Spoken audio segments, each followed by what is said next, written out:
മുംബൈയിലെ IIT വിദ്യാർത്ഥികൾക്ക് 1,20,000 രൂപ പിഴ ചുമത്തി ഇൻസ്റ്റിറ്റ്യൂട്ട് അധികൃതർ.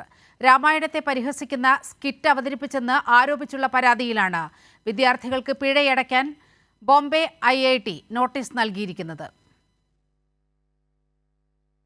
പ്രേംലാൽ തയ്യാറാക്കിയ റിപ്പോർട്ട് കാണാം. രാമനെയും സീതയെയും അപകീർത്തികരമായി അവതരിപ്പിച്ചെന്ന കുറ്റം ചുമത്തിയാണ് മുംബൈയിലെ IIT വിദ്യാർത്ഥികൾക്ക് 1,20,000 രൂപ പിഴ ചുമത്തിയത്.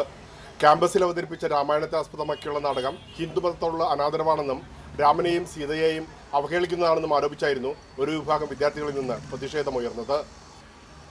മുംബൈയിലെ പവായ് ആസ്ഥാനമായി പ്രവർത്തിക്കുന്ന ഇന്ത്യൻ ഇൻസ്റ്റിറ്റ്യൂട്ട് ഓഫ് ടെക്നോളജിയിൽ ഈ വർഷം നടന്ന ഇൻസ്റ്റിറ്റ്യൂട്ടിന്റെ പെർഫോമിംഗ് ആർട്സ് ഫെസ്റ്റിവലിൽ അവതരിപ്പിച്ച നാടകമാണ് വിവാദമായത്.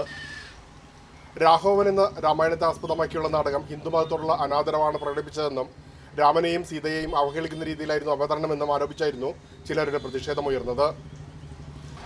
തുടർന്ന് നാടകത്തിൽ പങ്കെടുത്ത വിദ്യാർത്ഥികളിൽ നിന്ന് ഒരു സെമസ്റ്റർ ഫീസിന് തുല്യമായ 1,20,000 രൂപ ഫീസ് ഈടാക്കുവാൻ ഇൻസ്റ്റിറ്റ്യൂട്ട് തീരുമാനിക്കുകയായിരുന്നു. നാടകത്തിന്റെ ഭാഗമായിരുന്ന 7ഓളം വിദ്യാർത്ഥികൾക്കാണ് ഇത്തരത്തിൽ പിഴ ഈടാക്കാൻ ഇൻസ്റ്റിറ്റ്യൂട്ട് ആവശ്യപ്പെട്ടത്. പിഴ അടയ്ക്കാതിരുന്നാൽ കൂടുതൽ ഉപരോധങ്ങൾക്ക് കാരണമാകുമെന്നും ഇൻസ്റ്റിറ്റ്യൂട്ട് താക്കീത് നൽകി. വിദ്യാർത്ഥികൾക്ക് പെനാൽറ്റി നോട്ടീസ് നൽകുന്നതിന് മുന്നോടിയായി നാടകവുമായി ബന്ധപ്പെട്ട പരാതികൾ പരിഹരിക്കാൻ അച്ചടക്ക സമിതി യോഗം ചേർന്നിരുന്നു. പ്രതിഷേധിച്ച വിദ്യാർത്ഥികളും യോഗത്തിൽ പങ്കെടുത്തതായാണ് അറിയാൻ കഴിഞ്ഞത്. തുടർന്നാണ് യോഗത്തിന്റെ ശുപാർശ പ്രകാരം സമിതി ശിക്ഷാ നടപടികൾ ശുപാർശ ചെയ്തതെന്നാണ് പുറത്തുവരുന്ന വിവരങ്ങൾ.